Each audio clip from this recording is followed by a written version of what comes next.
Hi, my least favorite video of the year is here. I'm already so stressed. Welcome. If you are new here, my name is Carrie. Thank you for being here. We're talking about favorite books of the year.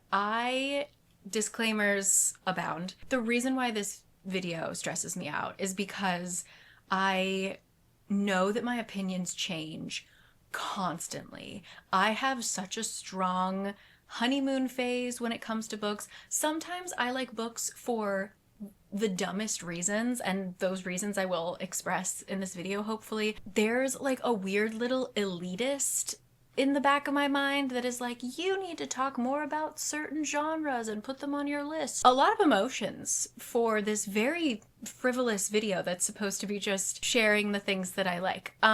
So there's all of those emotions, and then there's also the emotions of 2025 was a weird year for reading. It wasn't, thinking back, I don't have any that I immediately am like, favorite right here.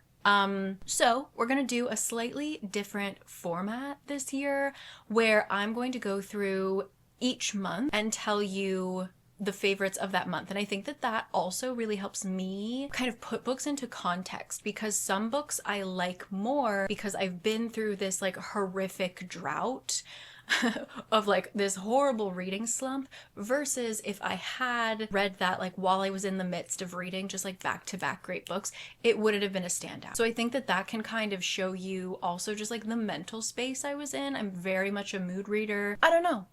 This is unbelievably my 5th year on BookTube. I started in the summer of 2020, which is wild to me. So yeah, you'd think that this gets easier. It doesn't. Something else that I have used for so many years, which doesn't feel real, is the wonderful sponsor of this video who has been sponsoring me since the beginning and supporting this channel, Squarespace. They are a wonderful place to host any kind of online presence, whether that is for me, a kind of travel vlog, a supplemental spot where I can put more of my writing for my videos. But they have monetization features and comment sections and ways to connect your social media accounts that you can use it for things such as a community space or a shop, or even like a portfolio kind of landing page for your work, things like that. Super, super easy to set up. I am technologically incapable. Couple clicks, free, gorgeous, professional looking templates. You can try them out right now if you go to squarespace.com, and then when you're ready to launch your website to the public, you can go to squarespace.com/caricanread and get 10% off of your first website or domain. They've got an analytics section also for dummies. Truly just an easy way to kind of make your mark on the internet. So if that's something you're looking into for the new year, Squarespace has got you. All the information down below. Shall we dive in? I am racing against time. We not only have an overcast day, but we've got a sun that sets early in winter, and I don't know why I always forget that. So off we go. This is gonna be a little discombobulated. I'm wearing my my emotional support Pickle Bookstore sweater, and yes, the Pickle Bookstore is real. It's in New York City. Okay. Yes, they do sell pickles and books. To save myself time and headache, I've already gone through my reading list. I've written them down. I'm confident. I'm confident in this list. I do love every single book that I'm going to be talking about. I narrowed it down. I know this sounds crazy. I narrowed it down to 27. Making a top 10 list, gun to my head, wouldn't be able to. In we go. Let's start with January. A fabulous place to start. January of 2025, we have 3 books that made their mark on me, I will say, because the first one I don't want to say is a favorite read, but it is a book that shook me in such a strange way. And I can't stop thinking about it, and it has been over a year. That first book is the first book I read in January 2025, which is called Foster Dade Explores the Cosmos. So overall, this book wasn't a favorite because it was excruciatingly long. There were points where we would get chapters devoted to introducing a character that we then never see again. It was a really bizarre reading experience. But like I said in my review of it a year ago, if you went to a East Coast, and I'm gonna say tri-state area, okay, private liberal arts college between the years of, I'm gonna be generous and say 2008 to around 2015. I was transported. This is a very long book, if I remember correctly. It took me a while to read it. Throughout the week or so that I was reading this book, I felt like I was back in college. Like I felt like I should open up Facebook and share my favorite song I found on SoundCloud. Like it was, I've never felt that time period so perfectly captured, and an experience that I thought was quite unique to me. Feeling like an outsider in this like private, rich college just outside of New York City with kids who are like old money, like truly a different world. That's what this book is. So we follow Foster Dade, who is going to you guessed it, I believe, was this a boarding school? Was it high school? And he goes to this private school that is all just like New England old money during the time period that I mentioned. I think it was technically in 2011. And he ends up getting roped into selling Adderall, and then it escalates from there. And we are told the story through the lens of a boy who lives in his dorm room. And at this point, it's a few years later, Foster Dade is sort of this like local legend, like an urban legend. And the boy who lives in Foster Dade's old dorm room is obsessed, and he tries to kind of tell Foster Dade's story through his like sleuthing and stuff. It was told in a really interesting way. There were moments where I loved the writing, and then there were moments where I was like, somebody needed to take a couple of these chapters out. It goes a little crazy. He's in Hong Kong at one point. So it wasn't my favorite book, but it is a book that made me feel so truly just an instance of time travel that I loved and can't stop thinking about. So that is, I think that book will kind of only connect with people with like my exact experience, but not that I sold Adderall in school. Didn't do that, okay? But yeah, it was just, it's one of those books where I felt completely transported. So that is Foster Dade Explores the Cosmos. What a wacky way to start the year. After that, very quickly, just because she has to be mentioned, I read Son of the Shadows by Juliette Marie. This is the sequel to Daughter of the Forest, which was my favorite book of last year. Even though I didn't like the story of Son of Shadows quite as much, this writing style put it straight into my veins. Like the way that she writes is so beautiful, and it's timeless. Also, the way that she tells a story. I feel like a lot of fantasy that I read nowadays is we follow one character, and like the point of the story, we just follow them until they get their hero arc, or especially their romance arc, and then we kind of leave them for their happily ever after. And what Juliette Marie does is, because, especially this series, because it spans so many generations, we see some of her characters that we have known since childhood, right? Like we saw them as children, and now they're like old women, they have kids of their own, and we watch them die of old age. And it's she writes in a way that like everyone's story is so important and they are a main character, but she also zooms out so far, and it's like actually she's just a piece of the tapestry. I can't really tell you too much about Son of Shadows, but we're essentially following a family, their lives, or I suppose the strings are being pulled a bit, their strings of fate, by the Fae. And I can't even explain it. It's such an overarching story. I haven't even reached the end. I haven't finished the series. So just if you know, if you are looking for an epic fantasy that is written with just such beauty, but very dark topics, please check out Juliette Marie if you haven't. That's all I gotta say about The Son of Shadows. And then my last one for January that really stood out is 10 minutes and 38 seconds in This Strange World. And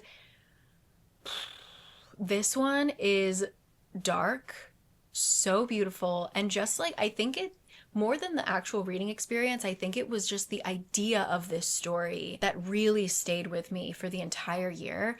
We are essentially following a woman as she is dying, and the world kind of slows down, and she starts to reflect on her life and we follow kind of her friends as well during this time. So as much as you get into the story and you fall in love with these characters, you know, in the background of all of these memories, our main character is dying a slow death. She is murdered in an alley.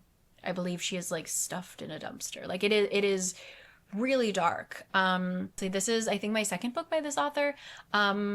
Stunning prose. We already knew that was going to happen, but just that idea of like what goes through your mind as you die and as your body slows down I goosebumps. I don't want to tell you much more about it because really it was similar to the reading experience I had with Hangang's Human Acts. It's better to go into it knowing as little as possible because you will just get chills. Yeah. That is 10 minutes and 38 seconds in this strange world. Looking at my past notes. Okay, February, what a hilarious mixture. I have 2 books I need to give a shout out to, one of which I would say would be a contender for like my top 5. If I had to narrow it down, this would definitely be near the top of my favorites. But first, we get a fun one. When a Scot Ties the Knot. Yep, I'm putting it in here. By Tessa Dare, my queen, the love of my life. I forget who recommended my first Tessa Dare to me, but you changed my life. Historical romance is so fucking funny. Especially Tessa Dare. She is maniacal. She's bananas. I love her. Her stories make me laugh out loud. The first time I ever read a book by her, I'll put it up here. I forget what it was called. There's like a ferret or something in it. I read it on the airplane and I was cackling in my seat. My poor seatmates. She brings me so much joy. So I went on a group trip to Iceland a couple years ago, and I remember we were talking about Tessa Dare, and I was recommended this book, and I kind of put it off until I needed it, and I was on a long flight, and here I am. When a Scot Ties the Knot is about a girl who, it takes place in like, I don't know, the 1500s. I'm just throwing out long ago.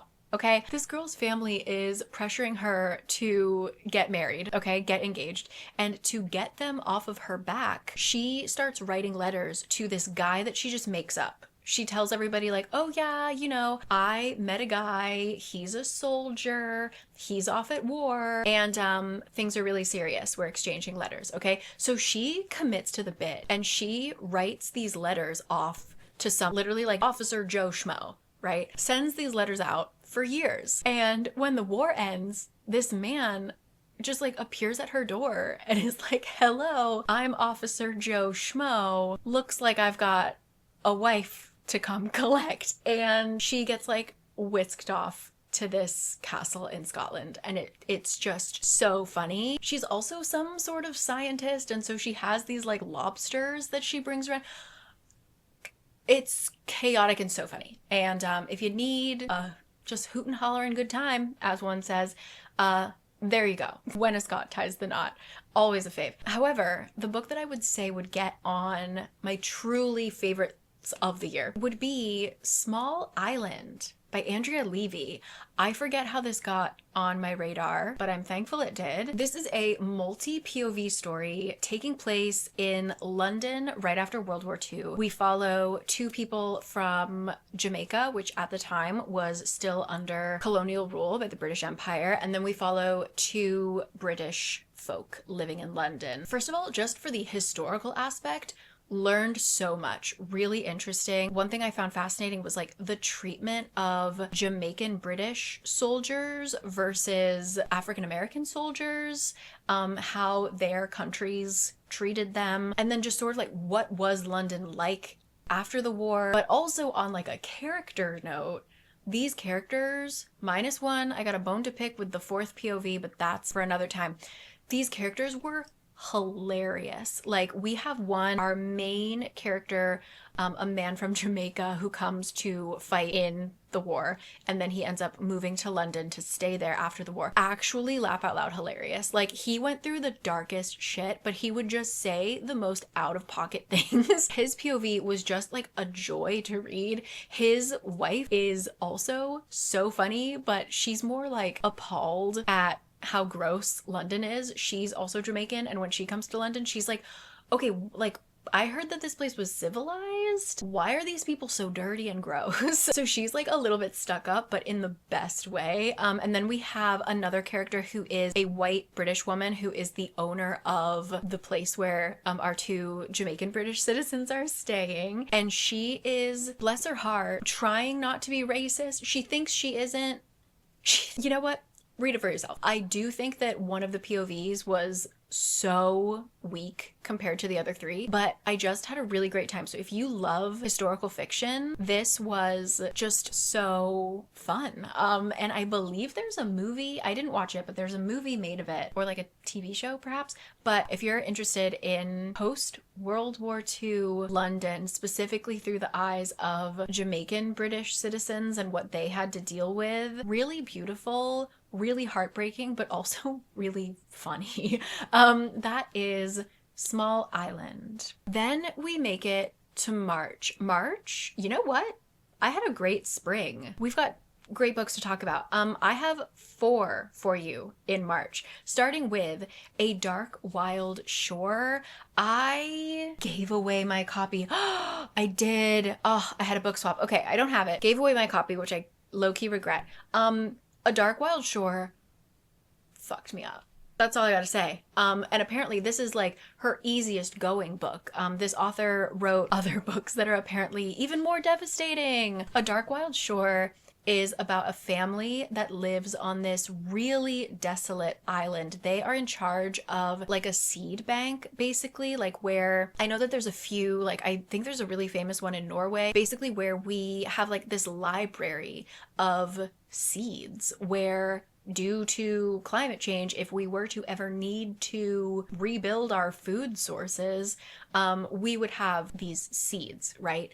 Like if something catastrophic were to happen. So this family is living on this island that is very, very close to Antarctica, and they live alone. And that's their whole thing, is they protect the seed bank, okay? But what happens when a woman washes up on the shore of the island, which is thousands of miles away from anything? So where did she come from? How was she alive? Okay, this is Antarctic waters. And then what secrets are the family hiding? The family also seems kind of weird. I don't want to give you much more than that, but the way that nature is described in this book, and I feel like this is kind of her strong point, because a lot of her books have to do with like nature and climate change. Gorgeous. I can vividly picture so many scenes to this day, and it's, 8 months later. Vivid imagery. You think you know where it's going? You will not. I'm still jaw on the floor about that ending. So if you are interested in discussions of like loss and grief,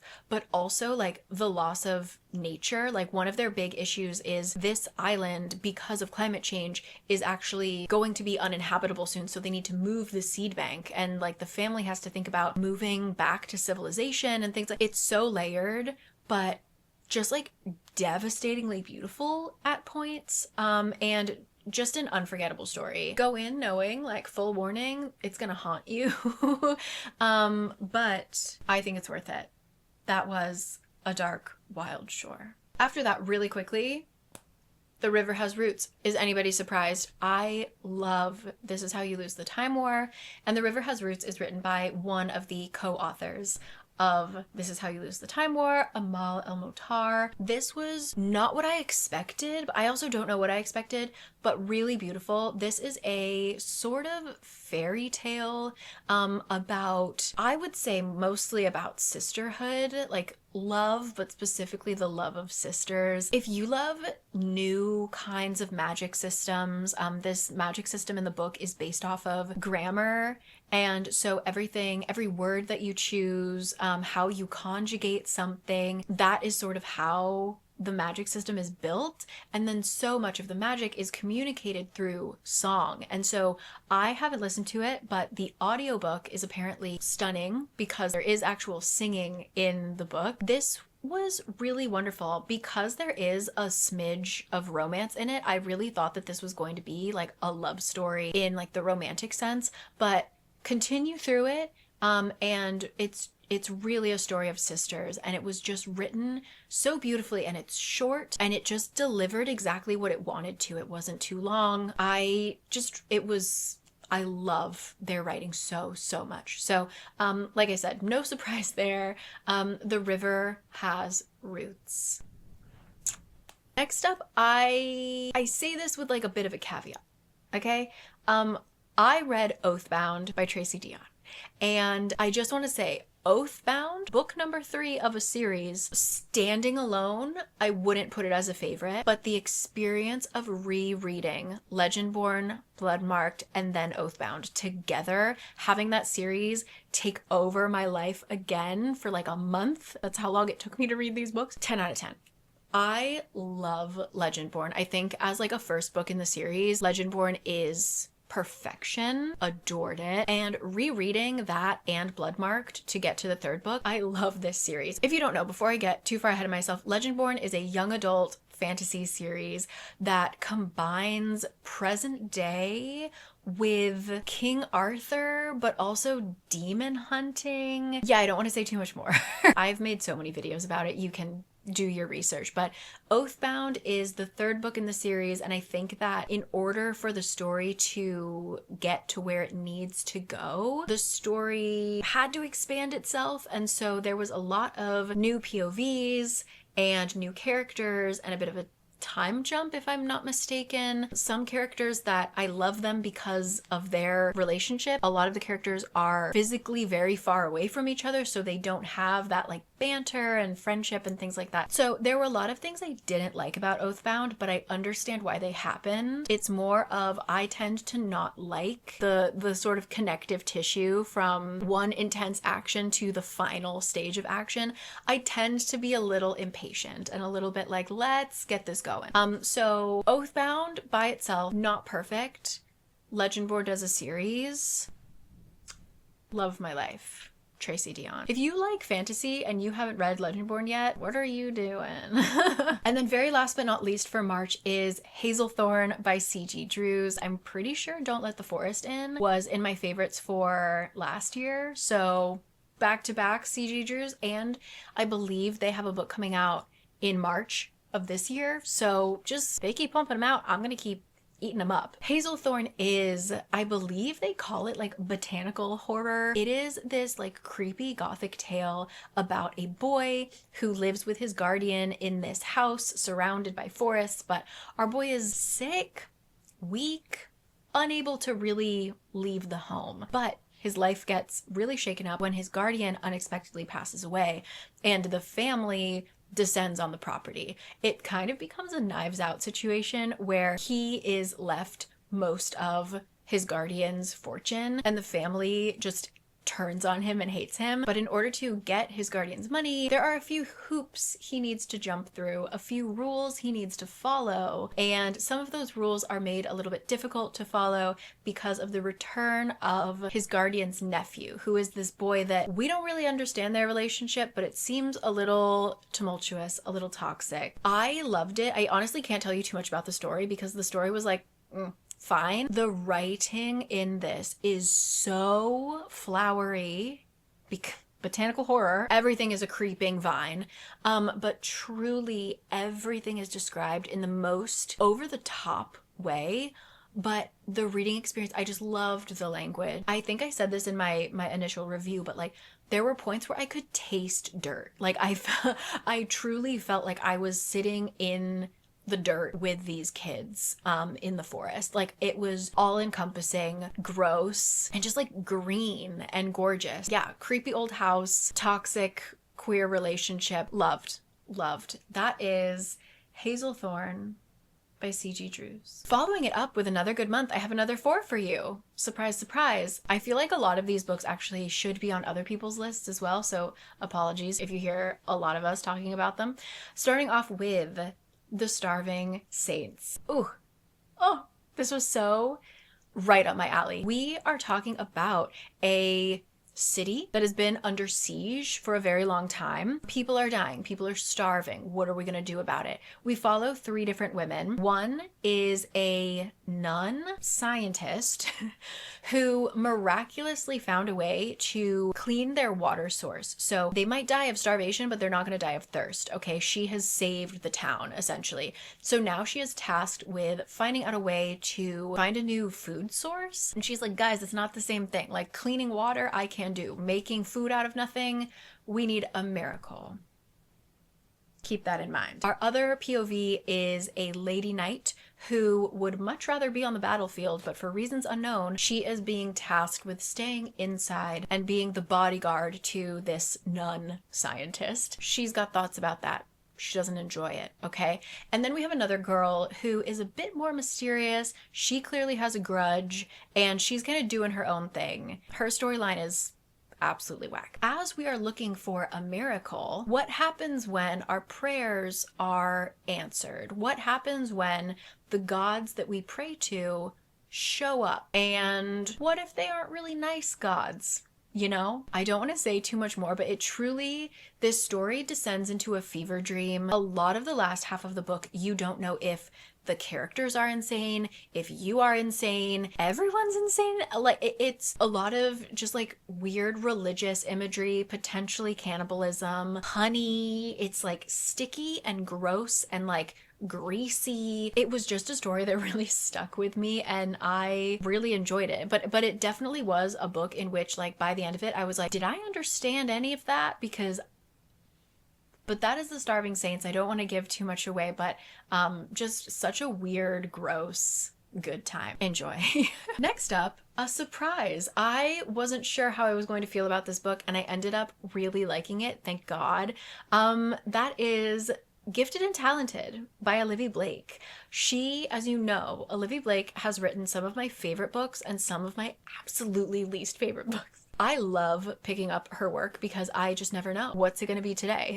Am I going to absolutely want to burn this one or will it be on my favorites list? This one made it to my favorites, which is kind of a surprise.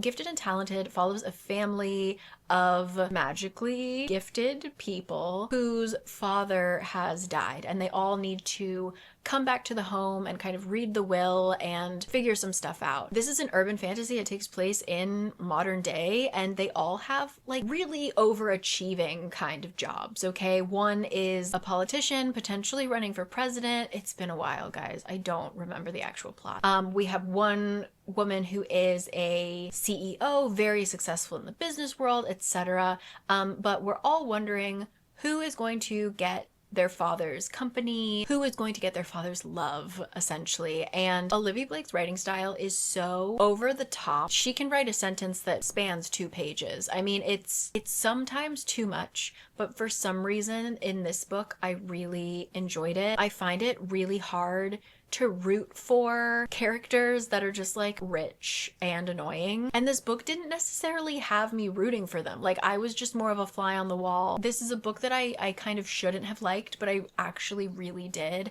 I think that it was comped to Succession. And I think a lot of people who love Succession went into it expecting something and were a little let down. I never saw Succession, so I didn't really have any expectations. But yeah, it's just a lot of like stressed, overachieving siblings that hate each other but love each other, and that's really all I can say. Don't go in there for any magic. Like from what I remember, the magic is so minimal, but just the relationships and the characters were just so strange. I can't say too much about it because I still don't know why I liked it. It's just one of those books that like scratched an itch perfectly for me, and I don't think it necessarily succeeded in what it wanted to do. Like, I think that in terms of the story, it didn't end in a completely satisfying way, but I still just loved reading it, if that makes any sense. So that was Gifted and Talented by the ever confusing Miss Olivia Blake. Next up is a book that I'm sure if you follow reviewers that have a similar taste that I do, you're gonna be sick of hearing about this book. But yeah, I really liked The Raven Scholar. Sue me. The Raven Scholar is the first book of a series, and it is about a world in which there's like a system for the monarchy where you have a ruler for X amount of years, and then when it comes time to replace them, there is a kind of magical trial that is held, and the winner of that will then become the ruler for the next X amount of years, right? And the trial for finding our new monarch is here, and when someone is murdered during the trial, it becomes this sort of murder mystery as well. All of the candidates have like known each other for a very long time. Most of them have some kind of connection, and so the book is really more about understanding this like very complicated web. I honest to God don't remember the plot that well. I just remember having such a great time with the world. I thought the construction of the world was so fun to learn, and then I thought that the connections of the characters and sort of how the mystery unfolds was also really great. There is a bit of romance, but there's also just a lot of friendship and political intrigue. I just remember having a really good time. I hadn't read a fantasy that had such a well-made political system and kind of religious system. I hadn't read something like that in so long, and I think that I was just starving for it. So for me, I love world building. That's why I love fantasy so much, is I love entering a brand new world. And I thought that Antonia Hodgson did such a great job in that. Also, I don't think I actually wrote it down. I don't think it made it to our list. But just like a really quick shout out, Antonia Hodgson, before she started writing fantasy, she actually wrote historical fiction. And I read Murder at Marshalsea, was that what it was called? Her historical fiction is also really great, just like in case you're also a historical fiction girly. There you go. The Raven Scholar. I know that it was like a combination of things that were outside of the book that helped me love this book so much, but I love this book. So there it is. The Raven Scholar. And my last one for April is gross, but so cute, and that is Someone You Can Build a Nest In. This is I want to call it cozy fantasy, cozy horror. How do I describe this? We essentially are following a monster who accidentally falls in love with someone who is from a giant monster hunting family. And how does that work out? Let's just say. It's a very short book. It was just really funny and sweet. Our monster, the way that she maintains any kind of form, she's basically like a puddle until she grabs something to eat. So she'll like eat this man and that man. So now she's got all of these tools to create a body. So she's like, all right, I'm gonna use this eye and I'm gonna use this eye. And so like there are scenes where she's carrying a heavy backpack, and so she'll be like, ooh, let me move some of these muscles up here to like she's just a constantly shifting person because she's just like consuming stuff and they become a part of her, and it's gross, but it is so cute and sweet. I don't want to go too far into it. It was just like such a delight. And I had a really great time with it. It's just, if you're okay with body horror, but you want like a cute sapphic story, there you go. Someone You Can Build a Nest In. Oh my goodness, what a complicated month. May is when I lost my mind. I'm going to talk about the first one, the one that didn't hurt me first. And that is The Floating World by Axio. A little bit biased. Axio is a friend. Sorry. She just writes fantasy exactly how I want it. The Floating World is the first book in a duology. I have not gotten my hands on the second book yet, and I am dying inside. This is a retelling of a Korean folktale, but I believe, what was it comped to? Oh, for fans of Final Fantasy, which not my world, but Axio in all of her stories takes Korean folktales and reimagines them in like such a good way. We're dealing with our main character who has to go on a very dangerous journey to find an antidote to demon poison because her little brother got attacked by a demon. And while she goes off to try and find this medicine, she doesn't realize that she is being tracked by someone, because our main girl's got secrets that we don't know either, okay? We are just as lost as everybody else. When she crosses paths with a boy who is trying to catch her in order to get a very big reward, what happens when he maybe doesn't turn her in right away? And what happens when they try to discover, why is this girl the target of such a huge investigation? And what is she? Who is she? Kind of thing. I can't really give you too much more, but it was really fun. I think the world building was a little clunky, I will say, because there's so much going on. There's like normal world, and then there's the underworld, and then there's the floating world, and there's demons and people with magic, and then there's just normal mortals. And there's a lot going on, and it wasn't explained super smoothly, but the imagery, the romance, the characterization, I just had such a fun time with it, and I can't wait to read the second one. So that is The Floating World. Didn't describe it that well, but it's one of those where I just go into it. I just want you to go into it, okay? Enjoy. And then my entire month, if not my entire year, was ruined by the one, the only, Margaret Owen. I read Little Thieves years ago, two or 3 years ago, and it's written in such a way that it could be a standalone book, and I highly recommend for your mental health to only read the first book in this series. This is a laugh out loud, hilarious fantasy about a girl who finds a way to steal identities, and so she steals the identity of the girl that she is the maid for. She's a princess, or she's like part of the elite, you know. So she steals this girl's identity and is trying to like gain enough money. She's like constantly stealing from, anytime she goes to like a dinner party, she will steal from that rich family. And once she gets enough money, she's going to like buy her freedom and fuck off because she hates everybody. But what happens when a detective shows up to find out who has been stealing from all of these rich people?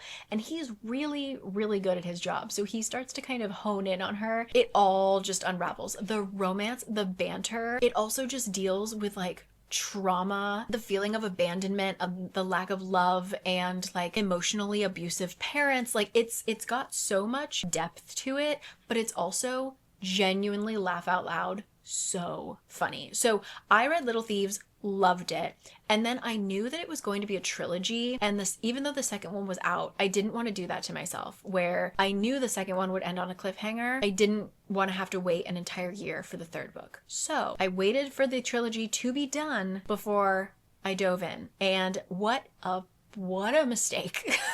What a mistake. So rereading Little Thieves, time of my life. The sequel, what the hell? The characters completely change. It was okay. Whoa. That's a story for another day. I have a whole video about it if you want to go into it.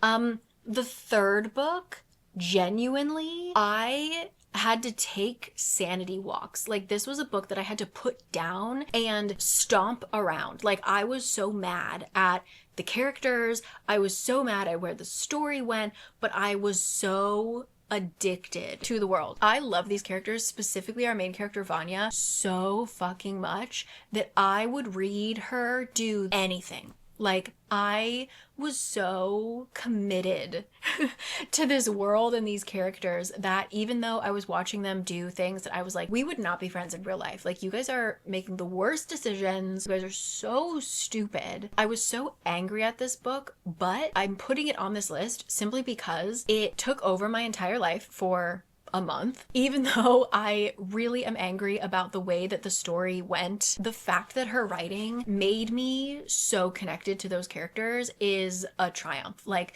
the fact that I'm so pissed about it, the fact that I feel like these were my friends and Margaret Owen was hurting them, and I have a bone to pick, but she gave birth to these characters. Like, if it weren't for her, they wouldn't exist. So I love when books give me such just like strong emotions. And wow, this book got me. But I'm so glad that I went on that ride, you know? I don't know how to explain it, but if you want to like mentally harm yourself, there it is. But I do still recommend Little Thieves, just the first one. Read it as a standalone, save yourself a lifetime of agony. Just read the first one, laugh out loud funny, you will fall in love. You will fall in love. If you read the next 2 books, it's self-harm. So that's all I gotta say about that. That is the Little Thieves trilogy. Next up for June, I actually only have one, and this one I don't think is like a standout book for me, but it is the top rated one for June, and it was one that actually kind of took me by surprise, so I just kind of want to give it a shout out because I don't think a lot of people know it. This is a book called Grave Situation by Louisa Masters. I was recommended this book by one of you who watched my channel because I was talking about books that were laugh out loud funny, and this was recommended, and it cover wise, like even just reading the summary, I was sort of like, how is this gonna make me laugh? What fun. Okay, Grave Situation follows our main character who is tasked with following this magical talking rock to save the world from basically a zombie apocalypse. Along the way, he gathers a team to help with this zombie apocalypse. So it's just like him and this talking rock walking around the country gathering people. Oh my god, I'm like remembering parts of this book and they're so funny. To like save the world, basically. Like there's one character who is like this drop dead gorgeous knight, and he's just like so stunning and everyone falls in love with him, and he has genuinely nothing going on behind that. Like nothing, no one's home. But like heart of gold. Like truly, when they talk about a golden retriever character, that is who he is, and every word that comes out of his mouth is so funny, and like the way that people treat him. This was just like a surprisingly really good time, and then it suddenly isn't. Like suddenly there are things that happen that are so devastatingly sad, and I'm like,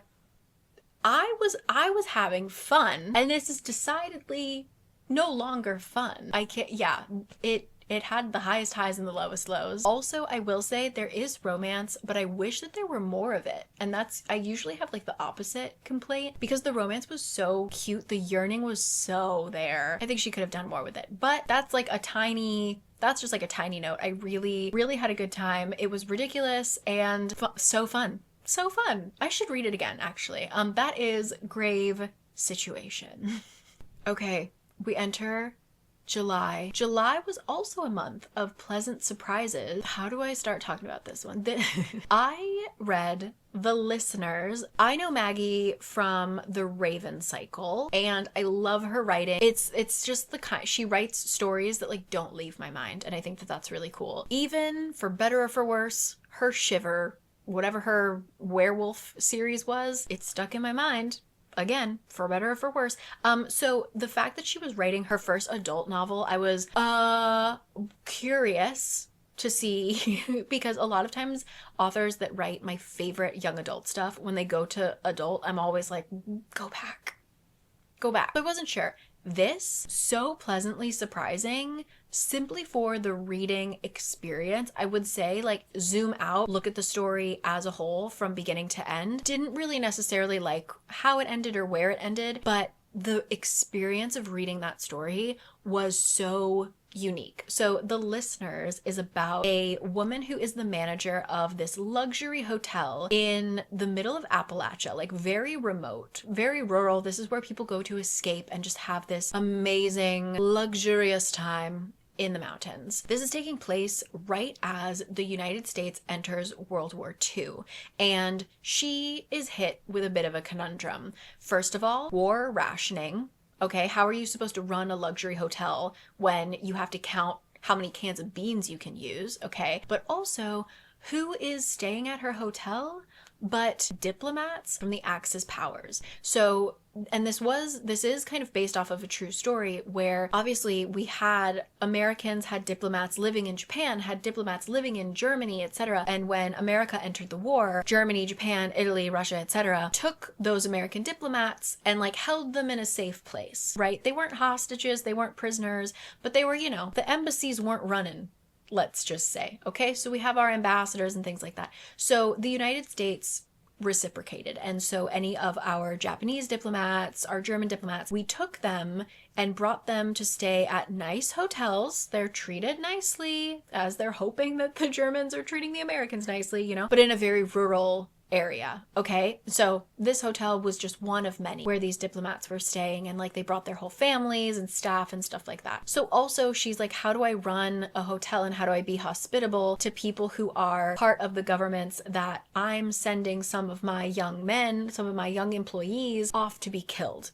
in war? Like, How do we do that? So that concept was really interesting. Again, I don't know if I think she, like, in terms of actually finishing the story, telling the story, I don't know if she achieved quite what she set out to, but what struck me was simply her writing style. Felt like I felt like I was reading The Grand Budapest Hotel. It felt, the way that she described every scene and every action and every character, it felt like a Wes Anderson narrator the whole time. And that's a compliment from me. It might not be a compliment from everybody, but it scratched the exact same itch that Wes Anderson films scratch in my brain, which I did not expect going into it, knowing Maggie's writing style, which can sometimes be just like very dreamy and fantasy driven. And, you know, this was not that. And so yeah, I can't really recommend it in terms of, like I said, the actual plot, but the writing and like the experience of reading it, especially for the first time. If you like Wes Anderson, oddly enough, I would give this one a try. That is The Listeners by Maggie Stiefvater. Next up, another surprise. This is The Lotus Palace by Jeannie Lin. I don't know if you'd categorize it as a historical romance, but it essentially is a historical romance with the bonus of trying to solve a murder. We are following one of the, like, assistants, housemate, lady in waiting of one of the top courtesans of this city. This takes place in like the Tang dynasty in China. When there is a murder that needs to be solved, who is someone who is in all of the important rooms, knows all the important people, but is sort of ignored, is sort of a fly on the wall, if not the handmaidens to the courtesans. So when one of the high-ranking officials asks her to help him with the investigation, first of all, what happens when this turns out to be a lot more dangerous than she signed up for, but also what happens when she may or may not have feelings for this officer, and how would that relationship even look like if his feelings were to be reciprocated. It was just so good. The scene setting, again, this was such a visual novel. I can still picture so many scenes. I thought that the romance was really sweet. I thought that the ending was so so good. I loved our main character, how the mystery unfolded and things like that. This was just a surprise. This was not on my radar at all. But thank you to Greek Choir Reads on TikTok. I get so many great recommendations from Bailey. So yeah, I feel like if this wasn't on your radar until now and you're interested in like historical romance mysteries, so great. I haven't continued. This author has many more, I think, even in a series like related to this. I haven't continued it because I'm saving them for a reading slump because they were that good and I know that they'd get me out of them. So that was The Lotus Palace. And my last read of July was a fantasy. And this is what I mean when I say that like the context of my reading matters. I had gone through, looking back, I had gone through almost a month. Other than like the standout of Grave Situation, I had gone a pretty long time without reading a fantasy, especially kind of like a romantasy that really hit me. So when this one came into my life, my heart was just open and ready. And that is The Second Death of Locke. I already like this author from their like Appalachian body horror called My Throat an Open Grave. Highly recommend. So I had high hopes for this, and this just had all the ingredients of things that I love. We have a lady knight. We have a magic system in which you need kind of two people to make the magic happen, basically. We have people who can perform magic, and then we have people who are wells, and they are like sources of magic. So a person who casts the spell, for lack of a better word, needs their partner there to basically be their battery. And so their connection is just like very intimate and they really depend on each other. Our main character, who is the Lady Knight, her partner is someone that she grew up with. They are so obviously in love. It's one of those books where it's like these fucking idiots have been in love with each other for decades and neither of them have said anything, and so now we're just sitting watching them be awkward with each other. One of those, okay, which I love and hate. But they are tasked with transporting a person of interest, I don't want to say a criminal, but a person of interest to their king, because this girl is suspected of being a very important person and plays a very vital role in how magic is used and how magic is accessed. But what happens if they have the wrong person? What happens when that person is revealed and all hell breaks loose? I don't want to give you too much of it. I think honestly this was a book that you could figure out pretty easily, but I really enjoyed it. I do agree with the criticism that the second half of the book isn't as strong as the first half, but I loved the first half so much that I was willing to read however it was going to end. It definitely, similar to Oathbound, like it wasn't the strongest book of the year, but just like in the context of when I was reading it, how I was feeling, this was just exactly what I needed at exactly that time. And I did really enjoy it. The Second Death of Locke. Gotta stretch these old bones. August is a quick one because I've only got one title for you. And it was a good one though. Great one. I was very busy. I was seeing My Chemical Romance. That was my My Chemical Romance summer. So I didn't have a lot of time to read. But what I did read, I read on an airplane going from Philly to San Diego. Gorgeous. I read The Great Man. This was a Great Gatsby retelling, but it took place in Los Angeles after World War II. And we are following our main character who has moved from Chicago or east, came out west to live in LA, to live with his cousin for a bit because he sort of heard that it's a good place to start over right after the war. And he is blown away when he gets picked up by his cousin and she starts driving through the Hollywood Hills, and it is really posh and it is really black. And he's like, on the East Coast, people like this don't live in houses like this. Like, what's going on? It is actually a neighborhood, the kind of historical Sugar Hill in Los Angeles, and it was a very wealthy black neighborhood. And so that was just really cool to learn about. I grew up quite close to LA and I really didn't know about this. And similar to The Great Gatsby, our main character goes to a party, runs into a man named James Mann, and he is, of course, our Gatsby character. So if you know the story of The Great Gatsby, you're gonna know what's gonna happen in this book. But I thought that like the historical aspects of it and the slight changes to the story made it feel really fresh and new. And I thought that the author's note was also really interesting. Like, the author's note kind of stuck with me more than the whole story did. How this story was actually inspired by our author read The Great Gatsby, like many of us do, and she was really struck by the only people of color in that book, specifically black characters, there was a scene in which a limo drives by and the driver is white and the people in the back seat are black, and one of the characters goes like, well, there goes the neighborhood or something like that. And that is the only instance of black characters in The Great Gatsby. And she really fixated on like, where were they going? Where were these like really rich people enough to have like a limo driven by a white driver? What were they up to? She talks about like her complicated feelings with The Great Gatsby and things like that. And I just thought that that in and of itself was really cool. But yeah, I thought that this mixture of historical fiction plus the Great Gatsby retelling, especially about a setting that I didn't know about, even though I grew up, I've driven some of those streets, you know? Really cool. So if you are interested in a Great Gatsby retelling, The Great Man was a great one. And my favorite book that I read in August. Okay, I finally have physicals to show you. September. Oh my god, I have physical. Wow! I only have 2 books to talk to you about, but I have physical copies of both of them. That's so interesting. September. I reread one of my favorites from last year, When Among Crows by Victoria Roth, author of Divergent, which I haven't read. I really enjoyed When Among Crows. It is a urban fantasy, takes place modern day Chicago. We're following a cast of characters. Some are witches, some are vampires, some are mysterious knights, I would say. And our main character really wants to break a curse. And so we kind of go on this really quick adventure through the night in Chicago to break this curse. There's a lot of Baba Yaga going on. Veronica Roth pulls on like her family's Polish folktale stories. So it was just a really good time. And my main complaint was that it was way too short. So, ever so slightly longer, I read To Clutch a Razor, which is the sequel. The way that I describe this, it feels like these are almost like chapters to a longer book that I love. They tell the story that they set out to tell in this amount of pages, but I just wish they were longer so that I could soak it in longer, because I really like these characters, the setting, the way that Veronica writes.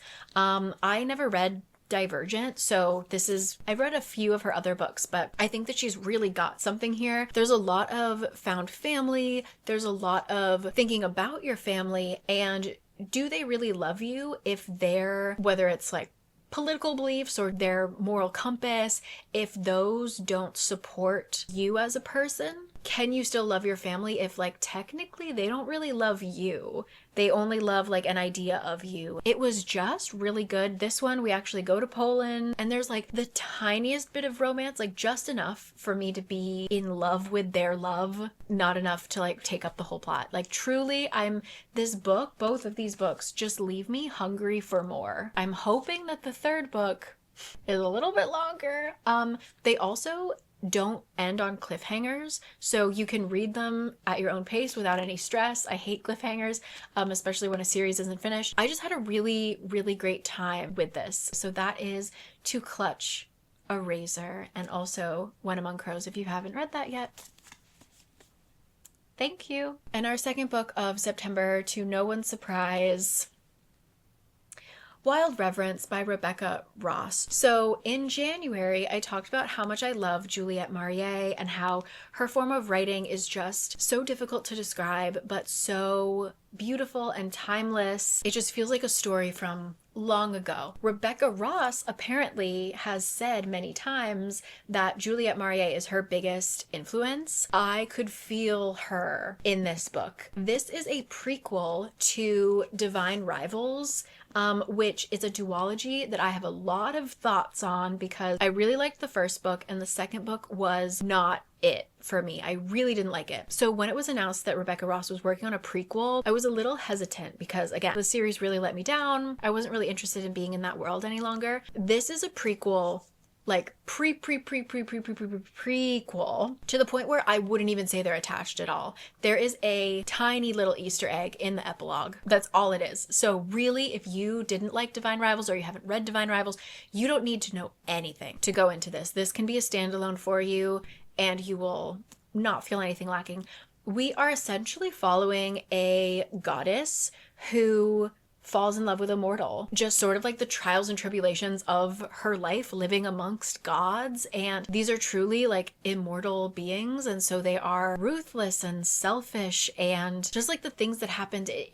I really, really loved this book. Honestly, like the romance wasn't even a huge part of it for me. It just really felt like I was reading myths. Like these gods acted like gods of mythology, right? I thought the writing was beautiful. I thought the pacing was beautiful. I thought that truly this felt like Juliette Marie. It felt like one of the great fantasy writers of the 90s, the early 2000s. I feel like a lot of fantasy nowadays, especially things that are promoted as romantasy, a lot of times they tend to have a similar voice. And this was such a unique, timeless voice that I had such an amazing time. And spoiler, this is the second week of January. I have already read A River Enchanted by her in January, so I cannot put it on my 2025 list. But the same feeling this gave me, A River Enchanted did it too. So if you haven't read that yet and you loved Wild Reverence, my gift to you. Wild Reverence, Rebecca Ross. Thank you so much. Okay, I promised you we're almost done because unfortunately, autumn was not a kind reading time for me. I also was super busy. So to be fair, I just wasn't reading as much. But also the books were just kind of not hitting enough to be ranked on my favorites list. So October, I'm going to give you a short little novella I really enjoyed, but it also helped that I was reading it while I was in Ireland. That is Fate's Bane by C.L. Clarke. This is an author who's been on my list for a long time, but they have some other like more epic work that I feel like would need a little more brain power for me to get into. Fate's Bane was a short novella, so I was like, I can do this while I'm traveling. This was so great. It's a story about stories. It's a story about the stories that we tell ourselves. Can we change our fate? A novella that I could read over and over again and get something new out of it each time. But the story essentially is we are following the daughter of one of the heads of a clan who has like sent her to live with his enemy as kind of a peace offering, right? Like he obviously isn't going to attack his enemy if his daughter is living there. And so his enemy is not going to attack attack him because, whatever. Our main character is raised amongst her enemy's children, treated pretty well, of course accidentally falls in love with her enemy's daughter. What happens when she is then taken back home and the peace has ended? What happens when war comes and she and the girl she loves are on opposite sides of the battlefield? It was just really great. This was also similar to, as I mentioned, Juliette Marie, wild reference by Rebecca Ross, written in a way that felt like I was being told this story from so long ago in the best way.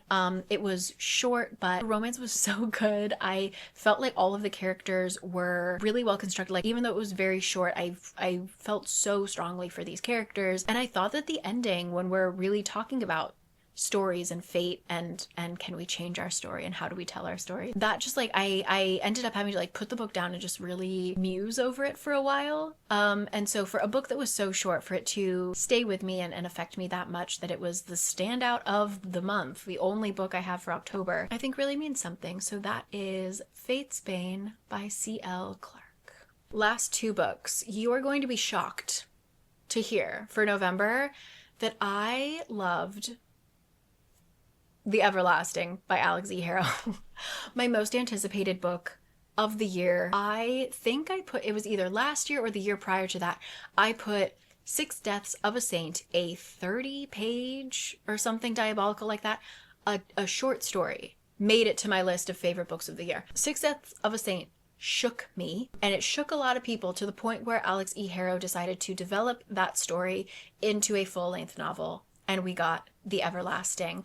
I will say I am still team Six Deaths of a Saint. I think that the fact that she could tell that story in 30 pages is like the most stunning thing I've ever witnessed. So The Everlasting was still incredibly strong. I think the message is so important, especially right now. But I will say, it being a full-length novel, it didn't knock the wind out of me the way that the short story did. We are essentially following a historian who is tasked with kind of working on a story about his kingdom's historical hero. You know how we, like, Americans grow up knowing the like craziest stories about George Washington and things like that, where you don't know what's fact and what's fiction, and at the end of the day, it doesn't even matter. We're kind of dealing with that situation, and when he is working on this story, he may or may not time travel a bit and witness the story himself. And I don't know if I want to tell you much more, because I thought that reading it, especially reading Six Deaths of a Saint without knowing anything, is what made it so powerful. But yes, there is romance, but it's also mainly about how governments or communities or even like companies will construct stories, kind of build this lore about themselves and make you feel a certain way. Like, how do we use stories to completely change how we interact with who we are? I thought it was so beautiful, so heartbreaking, gorgeous. I think that Alex E. Harrow, every book she writes is better than the last, but I will say that Six Deaths of a Saint was stronger. The 30 pages versus the 300 pages, I think the 30 pages was just incredible, but I think that the message that The Everlasting has is much more important. So I think they're both incredible. The Everlasting didn't let me down. It just wasn't like the stab in the heart that Six Deaths of a Saint was. But truly, you don't need to read the short story to go into The Everlasting. It might even be better if you don't. The Everlasting, gorgeous standalone fantasy with such an important message for right now. If you love stories about stories, there you go. The Everlasting. And last but not least, coming in just in the nick of time. Oh, I love her. Cat Sebastian. This is my favorite book for December. After Hours at Dooryard Books. So if you're not new here, you know I love Cat Sebastian. Cat Sebastian writes romances, usually historical romance, and within historical romances, she tends to write within the Regency era. Always hilarious, always queer, just a great time. But recently, her past few books have actually been historical romances, but they take place in like the 50s and 60s in the US, which is really cool. So After Hours at Dooryard Books takes place starting in 1968 in New York City. It centers around a used and rare bookstore where our owner is this odd old woman, for some reason has a knack for picking up people who really need help, whether they are trying to get sober, whether they are dealing with depression, or they've just kind of like fallen off track and need a little bit of time to get their head on straight, to like jump back into their lives. And so she's pretty constantly bringing in these people to work at the bookstore so that then they can get a little money, have a little time, and get back to their lives. So Patrick is the manager of this store, and our story starts when the owner brings in this really mysterious, rather like gruff man to get his head on straight, right? He's gonna live in the apartment above the store next to the one that Patrick lives in, and you know, he'll stay as long as he needs, right? And Patrick's like, yeah, absolutely. Like, he was also one of the owner's strays, and he just kind of stayed because he loves books. So he's like, okay, got it, like, not a problem here. And turns out that this guy is a godsend because he actually cares about order, and so he like alphabetizes the shelves in the bookstore. Like, they have no cataloging. Like, it was truly chaos, and he came in and it was just like no more. So their relationship and their dynamic is really cute, but they're also dealing with the Vietnam War. And this is really when everyone is realizing, even the people who were like the strongest proponents of the war, everyone is realizing that this is horrific. People are coming back so broken. Some people are not coming back at all. We are doing horrible things over there. Like, it was a really scary and hopeless time for like the entire world. And when someone in Patrick's life comes into the bookstore needing support as they are grieving and just are unable to care for themselves, let alone care for their baby, he finds that his little bookstore apartment is getting quite crowded, and there's just this really beautiful found family feeling, a lot of just healing. And even though this is classified as a romance, it wasn't even the most important part. It was sweet, but it was really just so much about your community and how do you support each other through like these kind of unbelievable things that were happening. But there was also so much history involved as well. Like, I said it in my December wrap up, but like the US history classes that I took spent no time at all talking about the Vietnam War. So just to like learn even the tiniest details, like when they talk about what's popular, what are people listening to, what are people watching, what is like a daily life situation, what was it like to be queer in New York City in the 60s, things like that. Details that might not have gotten into your typical history textbook. It was just so wonderful, and I just loved it so much. And I mean, no surprise because of Cat Sebastian, but I really think that she hit a nail on the head with this one. And like, I would even say, if you are not interested in romance, this could have easily been shelved in literary fiction, and I don't think anyone would have blinked an eye. And I think I am a little bit biased because I do just like historical fiction, and I will read anything that takes place in New York City. So I just kind of loved that, like all the references of like what streets they were on and what the neighborhoods looked like then. I have such a reference for it. So that is a bias. But overall, I just thought it was so good. So once again, Cat Sebastian swooping in to save the day. That is After Hours at Dooryard Books. That's it. What was that? 26? I think I edited it as I was talking. I erased 2. Maybe I'll put them in the description box. But yeah, there she blows. That was 2025 for me. An interesting time. I think, to be completely fair to myself and to my bookshelves, I was traveling more than I have ever traveled, I think, this year. So I also just kind of had less time, and also my concentration levels were at an all-time low. So I do think I could have read more books that I loved, and I honestly could have had a better time with certain books, but mentally, sometimes your brain and the book doesn't mesh, and that's okay. And I always, like, if I DNF something, I'm always willing to go back to it. So yeah, this was just an interesting reading atmosphere for me, I guess, this year. But I'm gonna let you go because the sun has set and my bones are aching. I need to move. My voice is gone.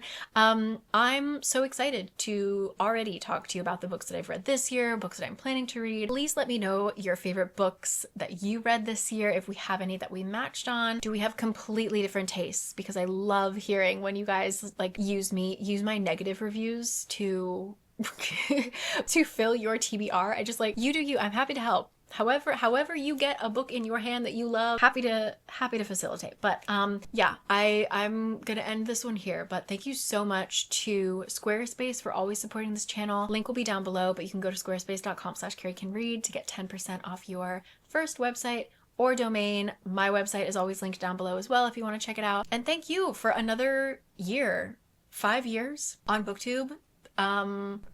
Crazy. Thank you so much to Lee Bardugo for writing a book that I needed to talk to somebody about. And thank you for the people who clicked and listened and encouraged me to keep yapping about books, because I can't stop now.